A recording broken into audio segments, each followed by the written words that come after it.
This episode is brought to you by my friend Rebecca Walzer, a financial expert who can help you protect your wealth. Book your free call with her team by going to friendofdinesh.com.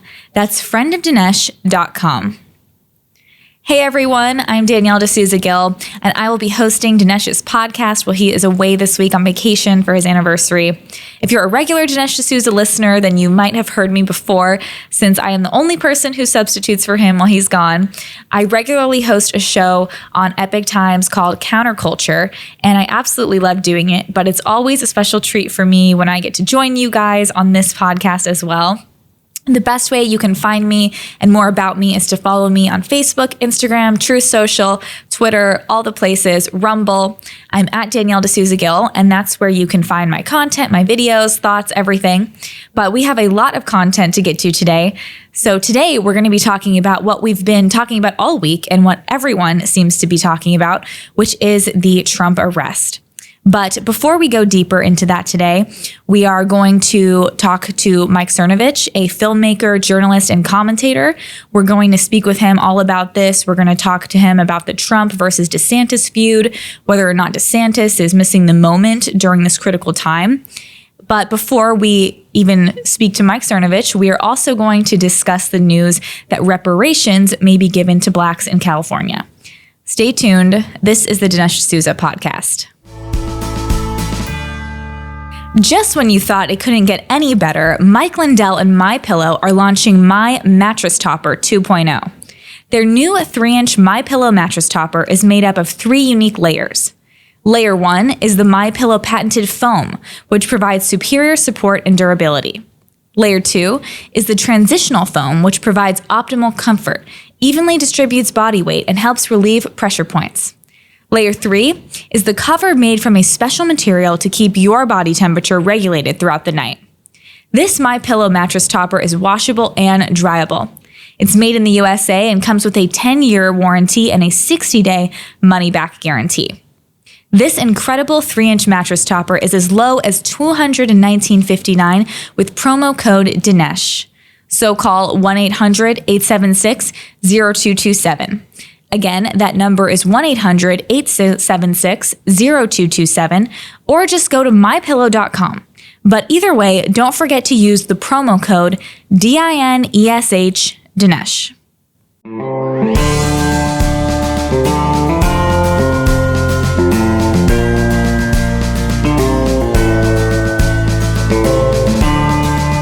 America needs this voice. The times are crazy.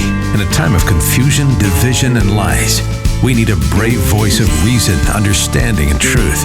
This is the Dinesh D'Souza podcast.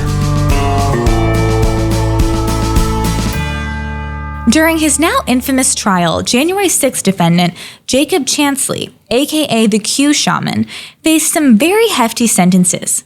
These included a 5-year prison sentence and a fine of up to $250,000. In law, such fines are levied as a form of restitution in order to compensate for costs such as damaged property, medical bills resulting from personal injury, or even to pay an opponent's legal fees. The concept of reparations is that it is a form of punishment that can also help to repair the damage that was done by the accused. It's important to note, the government cannot fine you with reparations out of the blue. You have to be guilty of a crime. It's good that Chansley wasn't ultimately hit with the full amount, as $250,000 for most people can't be raised easily. People work their entire lives and still can't save that much money. It's such a large amount that even someone as gullible as Judge Lamberth, a man who genuinely believed the Q Shaman was somehow the breath from destroying America's democracy forever, thought the penalty was overkill. Lately, there's been another shaman in the news. Only this shaman has 2 ends.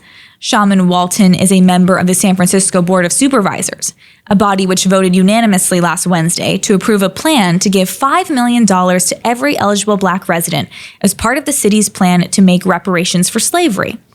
The plan was a way to go before final approval. Like every other member of the board, Shaman Walton wants to see it through. He says, quote, "We have to stay focused and stay together as a community," he says.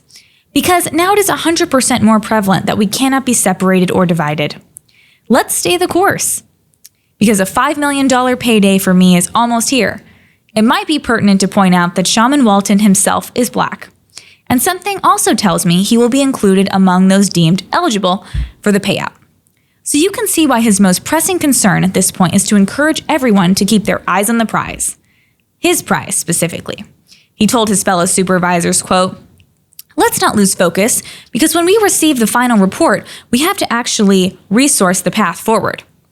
You see, he's already focused on the next hurdle to clear, actually finding the money it would take to fund this project. Currently, there are about 50,000 Black people living in the city. San Francisco happens to be one of the whitest suburban centers in the United States, with the Black resident population accounting for fewer than 6% of the overall population. The Stanford University Hoover Institution crunched the numbers and came up with what this plan would cost: $600,000 per non-Black family. And if you're keeping track, that's well over twice what Jacob Chansley faced in a federal criminal court. How would you like to be a San Franciscan family realizing you suddenly are on the hook for an amount of money in excess of the fines levied for insurrection? It's one thing to be fined in a court of law, quite another to be fined in absentia for a 100-year-old crime that you did not commit. It may not even be a crime your ancestors committed. And this gets to the fundamental law and the reasoning behind reparations. You can't penalize innocent people for someone else's crimes. And to argue that it's justified solely because of race does nothing to solve the problem of racism. It's actually guaranteed to make race relations worse because you're unjustly punishing innocent people based on skin color. The fact that the Board of Supervisors approved this plan also demonstrates the naked contempt they have for their constituents. Over $500,000 per family is an insane amount. It's pretty audacious to think everyone would be okay with paying out that much cash without a complaint. And complain they did. To any sane person, complaining would be a normal response. But according to one of AP's articles, several supervisors were shocked to hear pushback from residents. "Yes, how dare you speak out, you stupid tax cow. Don't you know that you're not supposed to have a say? Your sole purpose in life is to give money when we milk you for it. Get back to work so that you can earn enough to pay off your race debt. Is this where we are as a country now?"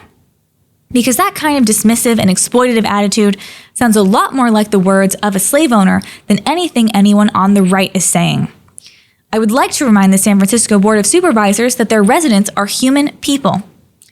Research shows that even dogs understand when they are being punished unfairly. How did you think your fellow residents were going to react? Proponents of this cartoonishly stupid reparations plan say it can fix the ills caused by slavery generations ago. The Associated Press faults opponents and ironically claims that even liberal San Franciscans are, quote, apparently unaware that the legacy of slavery and racist policies continue to keep Black Americans on the bottom rungs of health, education, and economic prosperity and overrepresented in prisons and homeless populations. What the Associated Press fails to realize is that at some point in history, most people were enslaved. The very English word comes from the word for the Slavic people who were enslaved by Vikings and North Africans. The Irish, too, were enslaved, as were the Chinese.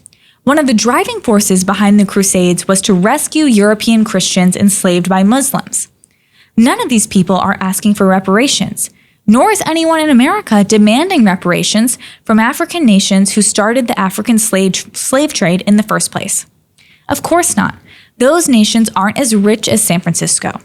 Perhaps the weirdest thing about this reparations plan, the thing that reveals it for the lie that it is the fact that the proponents are completely blind to the injustice going on about them now. I'm not just talking about the fact that slavery is being practiced today, and the good people of the San Francisco Board of Supervisors could care less, although that's a fairly damning observation given how much weight they attribute to the topic. Proponents of reparations believe that future generations should be held responsible for the crimes of their ancestors because those ancestors did not do the right thing in the moment. Had our ancestors rejected the African practice of slave trading from the outset, surely there would be no case to punish the residents of San Francisco today, right? This would seem to indicate that the biggest imperative for us today is to stop all such acts of criminal exploitation and government-sponsored abuse. Today, otherwise our children, grandchildren, or great-grandchildren will be on the hook for our present lack of incentive. But is that what the San Francisco Board of Supervisors are concerned about? We live in a country where corporate lobbyists bribe lawmakers to leave our borders open so the rich and powerful can have cheap and exploitable labor. We live in a country where our government is roaming around looking for Christians to threaten in jail. We live in a country where a shadow government colludes with San Francisco's most lucrative corporations to censor the truth and muzzle Americans. We live in a country where innocent people were punished for not taking experimental drugs. We live in a country where mentally unstable parents are forcing their children to undergo irreversible procedures for little more than some social media cred. So what do you say, San Francisco Board of Supervisors? Are you going to live up to the very standard you impose on your residents? Will you or your children bear the many penalties for the evils which you allow to exist in the here and now? After all, it's about doing the right thing in the moment, right? We're punishing people now because people in the past didn't do the right thing, and here you are, not doing the right thing. Just like those people who turned a blind eye to slavery and injustice back in the day. So if you do end up getting that reparations payout, I'm going to advise you not to bother even drawing up a will. Don't waste any time trying to ensure that your children are able to benefit from your windfall, because that $5 million, it's already spoken for. My grandpa didn't believe in the stock market. He was a put your money in the bank kind of guy. But Dinesh discovered in the early 1990s that investing in the market makes sense if you're in it for the long term. Problem is, we're in a very rocky economy with lots of craziness at home and lots of instability abroad. There's always a risk of a black swan event, a single event that comes out of nowhere and basically cripples your savings. So how do we take advantage of the upside of the market and protect ourselves against the downside? We need some really good guidance here. My friend Rebecca Walser is a tax attorney and wealth strategist with her MBA from the London School of Economics. She and her team can help protect your wealth during these unprecedented times. Go to friendofdinesh.com and book your complimentary introductory call today to see if you qualify.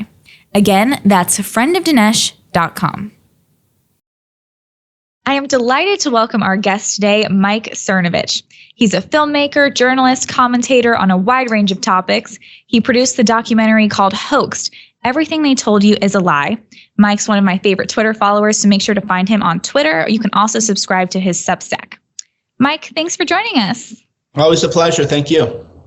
Yeah. So, Mike, I wanted to get your reaction to some of the recent kind of rumblings going on with Trump's arrest, and also just how do you feel like a lot of the presidential hopefuls and other people responded to the news? Yeah, the Trump arrest was mishandled by everyone, especially, I think, DeSantis, which was unfortunate because I expected him to have better political instincts. The big mistake people are making right now is they're seeing it as Trump's arrest, whereas most of the country doesn't see it as Trump's arrest. They see it as a way to attack all of Trump's supporters, as a way to apply an unequal system of law. For example, I bring up your dad's case a lot. A lot of people don't even know about your dad's case because he handled it with such grace and moved on with his life, but it still actually probably makes me angrier than it makes him, which is, wait a minute, you went after Dinesh for helping a friend's campaign, and then Rosie O'Donnell says that she deliberately sent illegal campaign contributions and brags about it, and then nobody goes after Rosie O'Donnell. So is Dinesh, did he commit a crime for giving a friend $10,000 accidentally, because nobody understood this stuff at the time? Nobody knew you couldn't do that. It's silly. Nobody had any idea even. And then to have the full resources of the law brought on him, and then, of course, the FBI file says he was an anti-Obama filmmaker. And you think, oh, okay, well, that was obvious what would happen there. And then meanwhile, you have Rosie O'Donnell saying, oh, yeah, I deliberately sent too much money, hoping that they don't send it back. Okay, so she's an admitted campaign contribution fraud, admitted. And of course, nothing happens to her. We're seeing the same thing play out where in the Ricky Vaughn case, a guy makes a boomer joke about voting by text. He's indicted, but then there's a left-wing person telling Trump supporters election disinformation about where to vote, and her post goes viral, and there's no indictment or arrest. So this isn't about Trump making a paperwork error or an entry that was incorrect in 2018 or 2016 or whenever he paid the amount of money. We all know that, and you would think that DeSantis would know that, even though because DeSantis people keep telling me Trump's making unfair tax on DeSantis. Yeah, great. You follow me. You know that I'm very, very, very hotly against all that. So they're in this weird debate where they're arguing things that I didn't say, where I'm saying, yeah, I'm telling you that Trump has made some really below the belt attacks on DeSantis. You don't defend Trump because you're bootlicking. It's the opposite. You stand up for the principles at play here, and you start to remind people that the law is being used unjustly to prosecute conservatives. So that's the issue here. And unfortunately, a lot of people don't understand that. Right. And it seems like, there's, of course, going to be personal attacks or kind of personal elements there if you're running against someone, which DeSantis hasn't said he is, but we all think he might. And so there's going to be that personal bad blood, I guess. But if you're just a regular American or a Trump voter, or maybe you're a big DeSantis fan, either way, maybe both, then you might be thinking, I like both these people, or I just want there to be a fair justice system. I don't want there to be this political, persecution of only conservatives or Soros, DAs and so on. And so it seems like the right thing to do would have been to rise above the personal, but to make it more about that issue, which is obviously such a key problem for so many people, even besides Trump, like you mentioned. And I saw Vivek Ramaswamy did kind of a good response on that. Did you feel like his response was pretty positive? Yeah, he understands the issue on a very conceptual, intellectual level, which is what you would expect of DeSantis too. But maybe you get the Trump hitting you and you think the last thing I want to do is defend Trump, but you realize you're not defending Trump, you're defending the principle. You don't have to mention Trump. You can just do what I did and mention all these other cases that have happened and say this is what they're doing to Trump because he's the biggest great white whale. He's what they want. And that means if they can get him, they can get anyone. So something has to be done. And then, of course, DeSantis people go, well, if he brought that up in court, then, well, this is showing me that they don't really understand the moment. Sure, we know all this. We know Trump is going to surrender himself anyway. So it's an easy win. It's sort of like when I tell people when they're planning a wedding or something like that, invite people that you know or expect aren't going to show up because they're glad that you invited them. So you've extended good grace to them and they're not going to show up anyway. It's just an easy win. So you're not even expanding your head count. So everyone who's done any kind of social planning knows, oh yeah, these people probably aren't even going to show up. Even better, I'll make sure I'll invite those people because then it's a nice sentimental moment for them and it feels good. And it doesn't cost us anything because they're actually not going to show up. Yeah, for sure. And it seems like DeSantis does have some of that political acumen when it comes to other things. He, if someone or business in Florida goes against his rules, he definitely fights back against them. So it's kind of out of character for him to not have a stronger stance in the situation. So maybe it is because of the personal stuff. But when it comes to this kind of DeSantis moment, I know you wrote that DeSantis may have missed the moment here. What moment do you feel like this could have been for DeSantis had he chosen a different path and chosen to have a stronger stance to Soros? Right. Excuse me.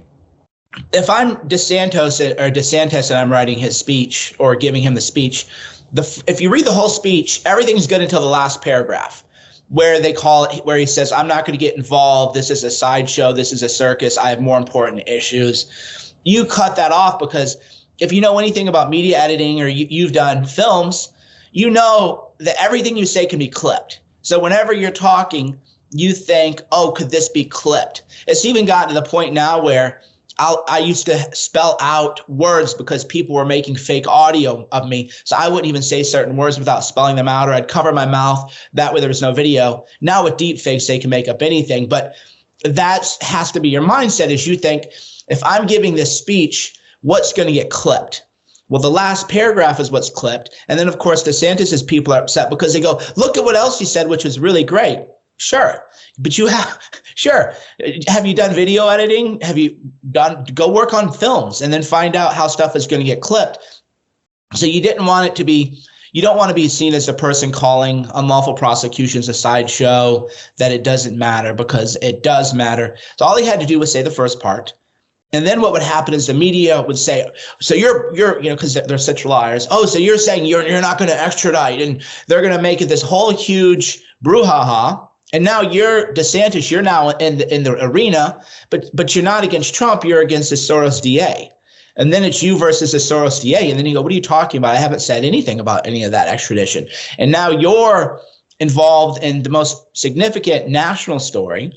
You haven't said that you're going to maybe necessarily go to the mattresses for Trump, but you positioned yourself against the Soros DAs.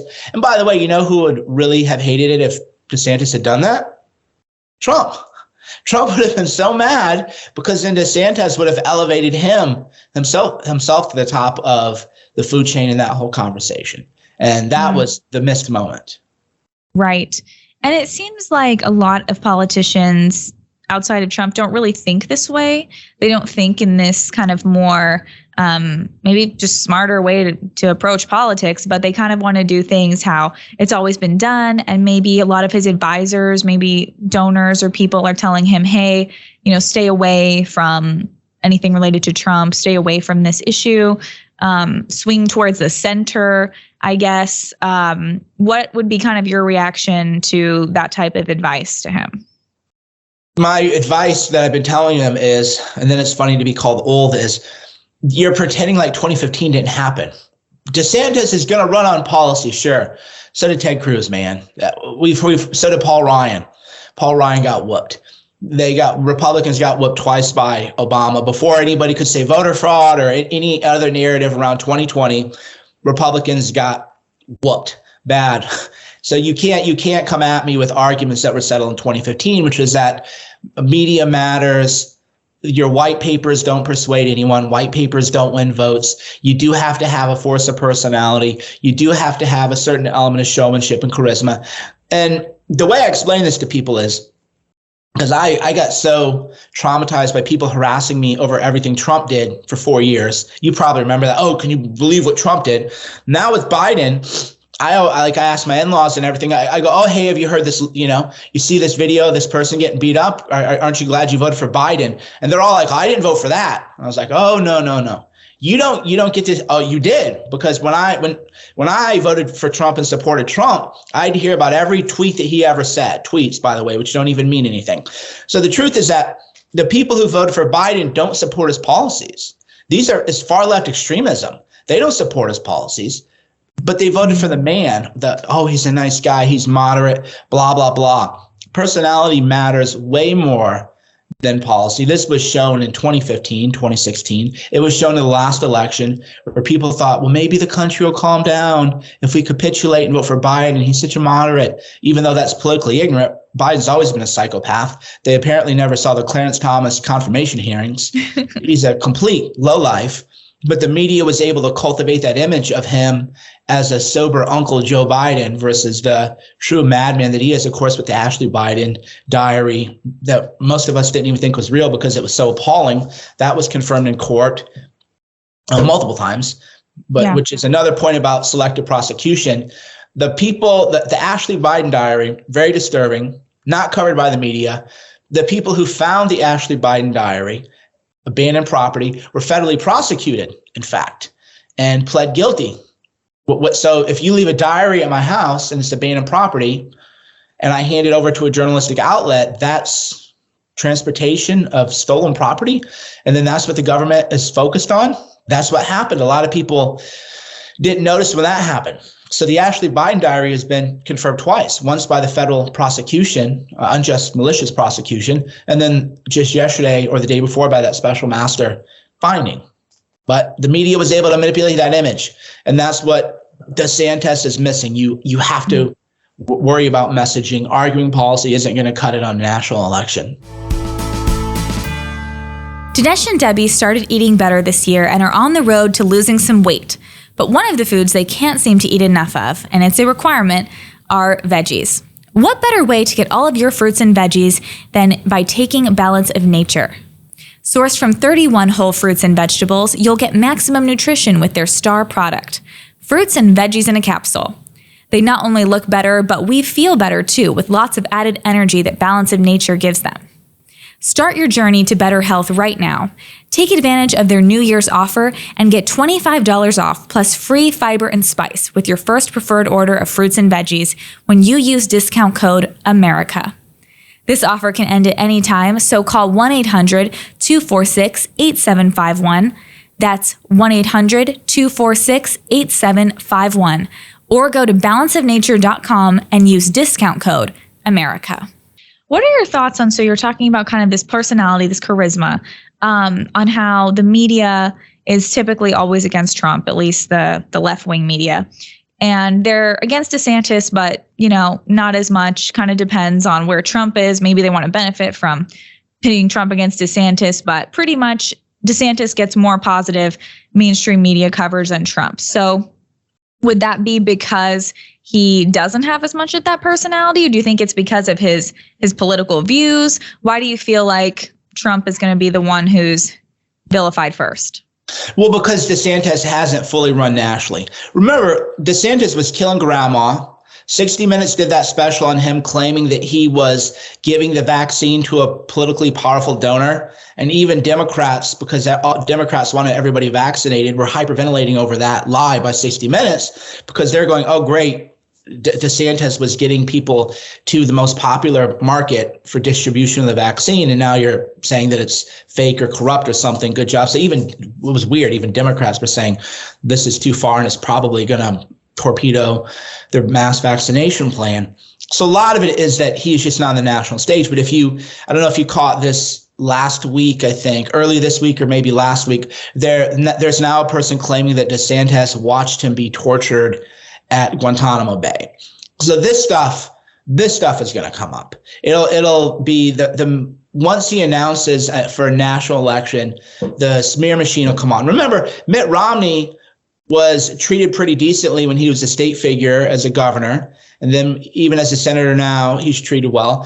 But they accused him of killing his dog when he ran for president. They come up with anything. With Mitt Romney, I think I don't like him at all. I think he's bad for the country. He was against abortion, and then he ran for governor of Massachusetts, and he said, no, actually, I'm pro-choice now. And then he carpetbags his way to Utah and then says, no, I was never pro-choice. These guys are lying about me. And then somehow they vote for him, which is another problem, is why are we voting for people like that? What kind of biases are leading to that? So what'll happen to DeSantis, it'll be underage, because remember, the New York Times tried this whole underage girls thing, and it didn't go anywhere because everybody said, oh, yeah, we invited our teacher to our graduation party and he showed up and it wasn't weird at all. But now we think it's sketch. So that's what happens is you do something totally normal, which is you're the younger teacher, your kids, your students graduate college or high school. They're going to go off to college, swing by, you say hi, maybe take a picture, you leave. You're not doing anything with them. You're not dating them. Nothing happens. But then you run for office and now they go, oh, yeah, actually, now that I think about it, that was like really creepy. And then, of course, it only takes one or two people to do what Avenatti did during the Kavanaugh hearings, you just lie. So he isn't anywhere near those waters yet. But as soon as he announces, you can 100% bet that there's going to be students making anonymous accusations against him that are lies. They're going to say that he tortured people. They're going to say that he watched people be tortured, that he laughed. There's going to be all these lurid details that are completely fake. That's all heading his way. You can guarantee that once he announces. Dinesh and Debbie started taking Relief Factor 2 years ago, and the difference they have seen in their joints the past 2 years has been nothing short of amazing. Aches and pains are gone thanks to this 100% drug-free solution called Relief Factor. Relief Factor supports your body's fight against inflammation. That's the source of aches and pains. The majority of the people who try Relief Factor order more because it works for them. Debbie has been able to do the exercises that for several years she wasn't able to do.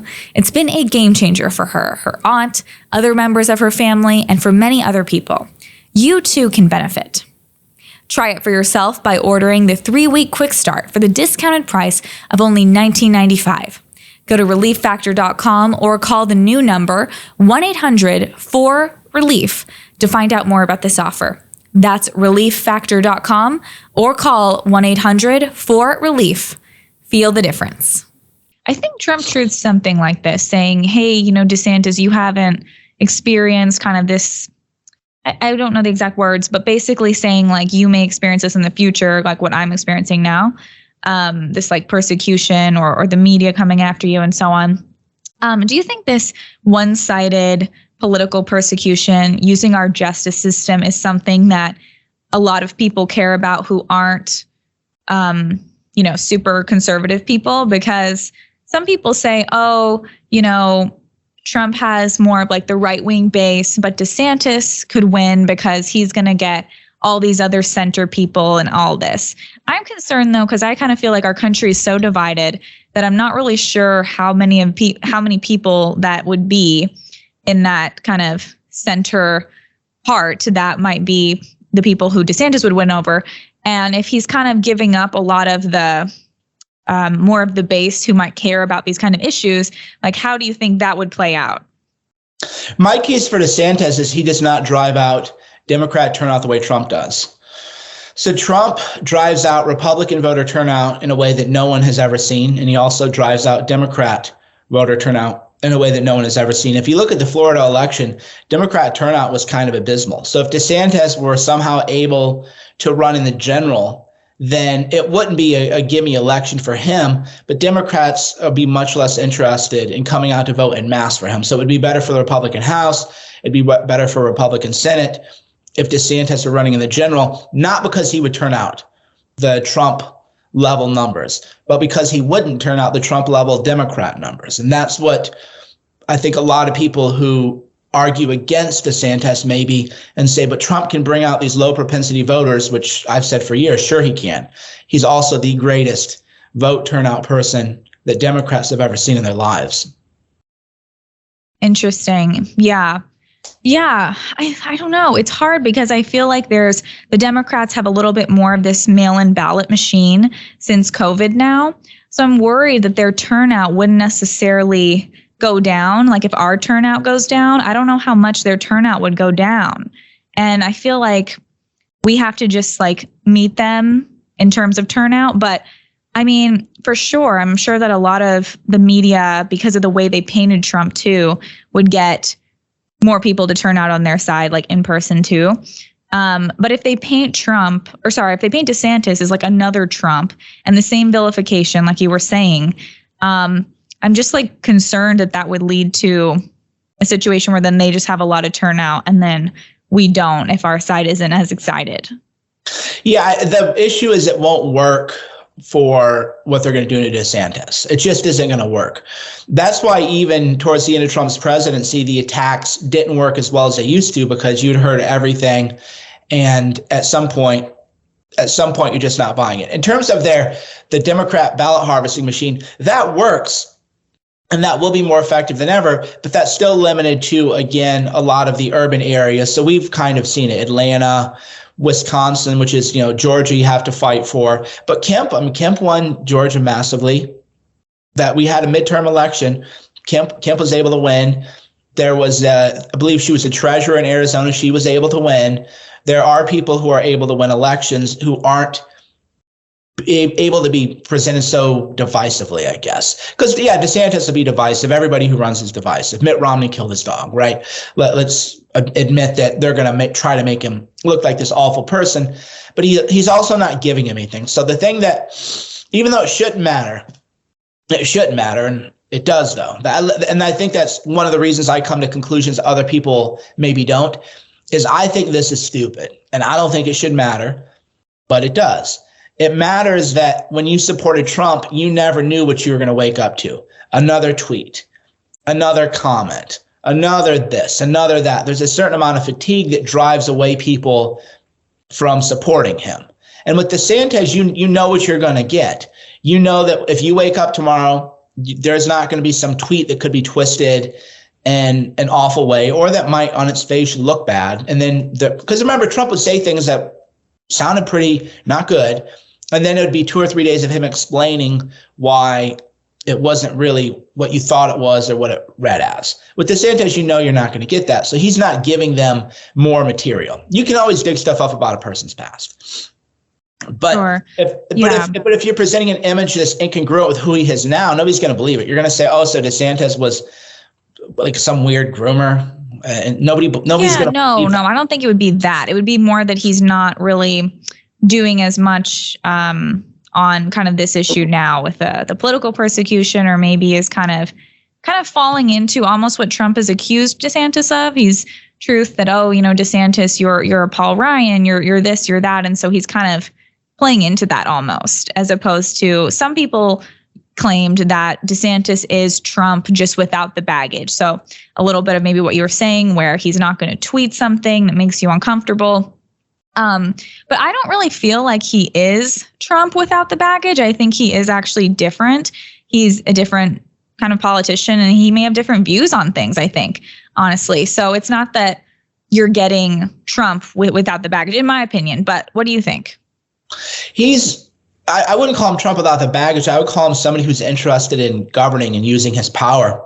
He's more of a right-wing Bill Clinton. It was famously said of Bill Clinton that he actually enjoyed being president, and he wanted to govern, and he wanted to move the levers of government, even if many people on our side, myself included, might not agree with what he was doing, but he actually enjoyed being president. With Trump, there was never anybody, even the people who work for him, they maybe won't say it publicly, but they'll say it privately to you if they haven't already.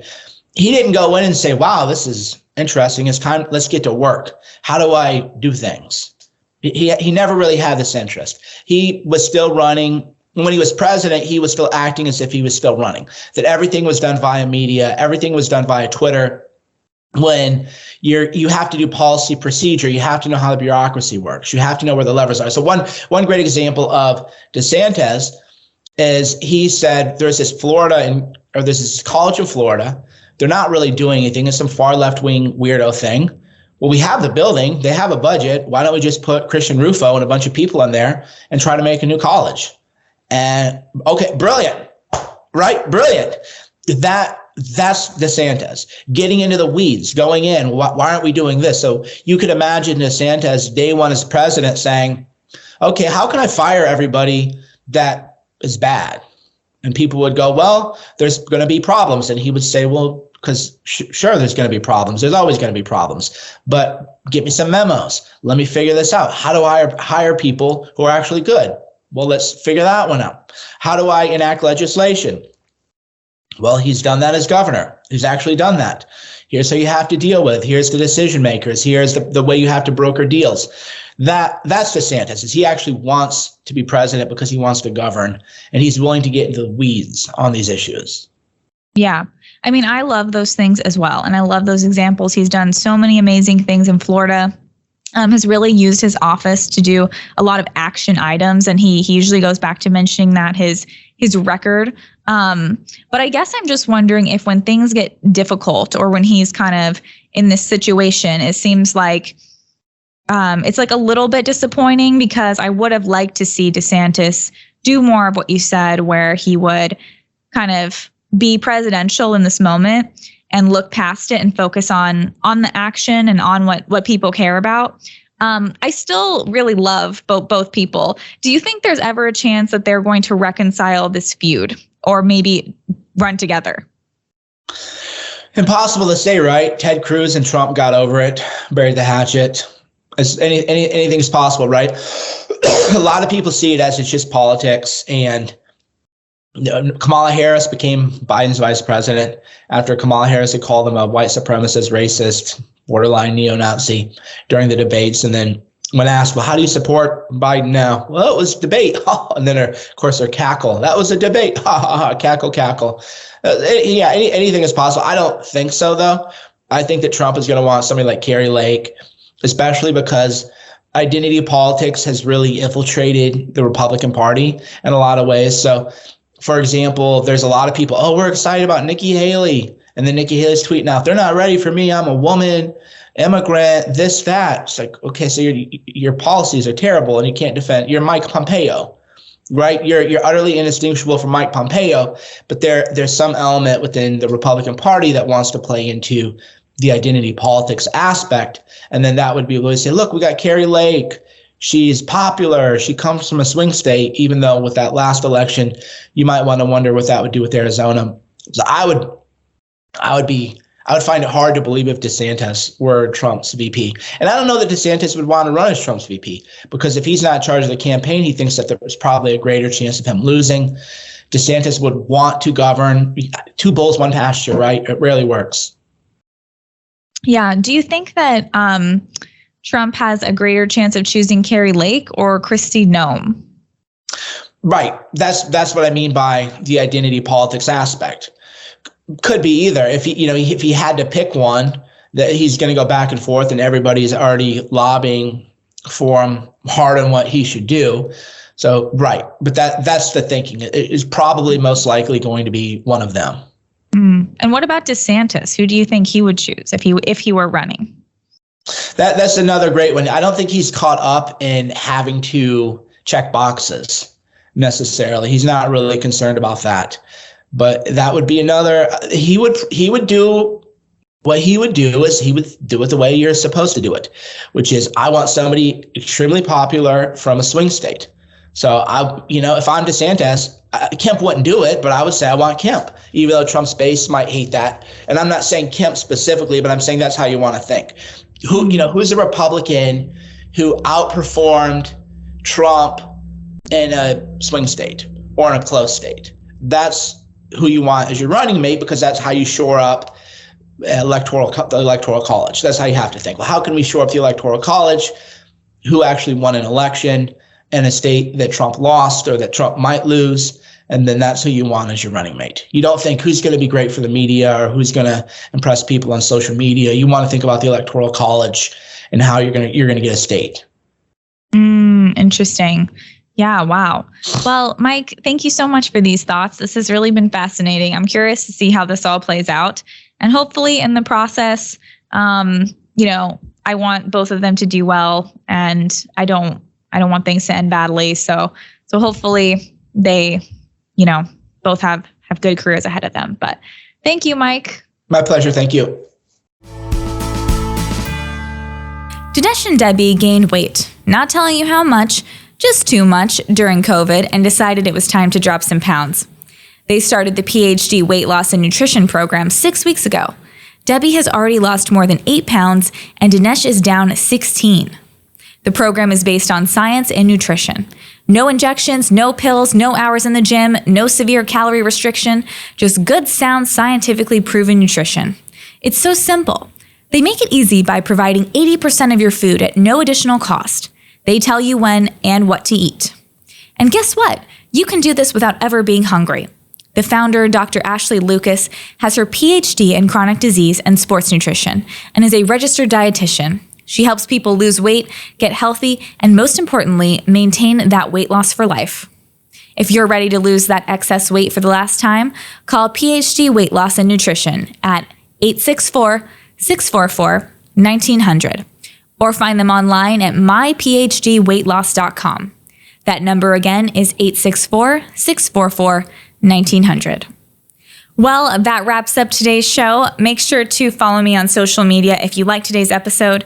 You can find me on Facebook, Instagram, True Social, all the places. I'm at Danielle D'Souza Gill. That's where you can find my videos, thoughts, all those things. I host a show regularly on Epic Times called Counterculture, and I absolutely love doing that. So I hope to see you guys over there, and I'll see you all tomorrow. Subscribe to the Dinesh D'Souza podcast on Apple, Google, and Spotify, or watch on Rumble, YouTube, and SalemNow.com.